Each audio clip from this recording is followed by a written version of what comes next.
Staying connected has been a hurdle for so many during the COVID-19 pandemic, especially for the most vulnerable, those who are in recovery.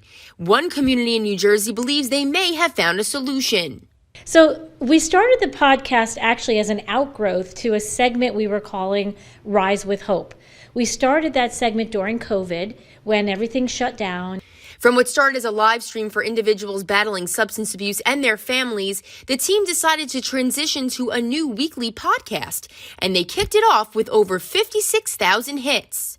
Oh, it's been such a huge challenge for our families and individuals that we work with, especially if they're new to recovery. So we thought, let's try to shift this audience over to a podcast where we could continue to speak with families and on behalf of families to lift their voices up so they can be heard throughout New Jersey and the broader community. The organization Hope Sheds Light, based out of Toms River, is a family-focused nonprofit that offers support to those impacted by addiction. It was founded by 3 men whose sons all lost their battle against substance abuse. I didn't understand what I was looking at early on in my journey. I thought he was just a 13-year-old defiant guy. But my son was an addict through and through. Steve Willis, one of the 3 founders of Hope Sheds Light, knows all too well that the road to recovery doesn't work when it's all on your own. All of our beautiful boys died because they tried to recover by themselves.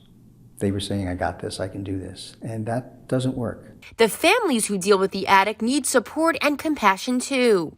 Families are the overwhelming number of people who are impacted by addiction, but their voices are not heard. There aren't a lot of services for them. And this notion that families need to go into recovery as well is something that the podcast will promote. The organization is best known for their Celebration of Hope Walk, held each Labor Day weekend. The event usually attracts thousands of people, but this year will look a little different. We are still having our 7th annual Celebration of Hope Walk. We're doing it virtually. We started a Join Us campaign. We want to get 10,000 walkers. We know that people in recovery can lead the way through the recovery from pandemic because we know what it's like to survive. The podcast Rise with Hope is available on all platforms. The name is Rise with Hope. And I just love that. It's rise in the morning, rise up, rise with hope, that recovery is real and possible. It's on all of the sort of podcast platforms, Apple, Spotify, Google. You can subscribe. Reporting from Toms River for New Jersey News Network, I'm Kimberly Kravitz.